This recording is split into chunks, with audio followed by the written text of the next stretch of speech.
പുതിയ വീട് വെച്ച് ഞാൻ വലുതായി കഴിഞ്ഞിട്ട് പുതിയ വീട് വെക്കില്ല. ഈ പഴയ വീട്ടിൽ തന്നെ നമുക്ക് താമസിക്കും. അതന്നെ പുതിയ വീട് വെക്കാത്ത അത് കഴിഞ്ഞ് അമ്മ എന്നെ ഇതിനകത്ത് കളിപ്പിക്കാത്തല്ലോ. അമ്മ എന്നിട്ട് അമ്മ ഞാൻ ഇവിടെ ഇടക്ക് കിട്ടി എന്റെ കൊച്ചുങ്ങളെ ഒക്കെ ഇതിനകത്ത് കേട്ട് കളിക്കുമല്ലോ. എന്നെ ഇറക്കിയിടുവാ? ആ അതെന്നെ കൊള്ളാലോ, എന്നാ സ്നേഹമാണ് നിനക്ക് എന്നോട്. അപ്പൊ അച്ഛനെയോ? അച്ഛൻ ഈ വീട്ടിൽ കിടക്കും. അച്ഛൻ ഈ വീട്ടിൽ കിടക്കും. അമ്മയെ കിടത്തത്തില്ല.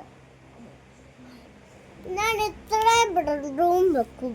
അതിലൊരെണ്ണ അപ്പൂപ്പനും, അതിലൊരെണ്ണം എന്റെ ഭാര്യയ്ക്കും, അതിലൊരെണ്ണം എന്റെ അപ്പൂപ്പനും, അത് കഴിഞ്ഞൊരെണ്ണം എന്റെ അമ്മൂമ്മയ്ക്കും, അത് കഴിഞ്ഞ് എന്റെ അച്ഛനും. അമ്മയ്ക്കൊന്നുമില്ല. അമ്മ പിന്നെ കിടക്കും, ഹാളിൽ പോയി കിടക്കും.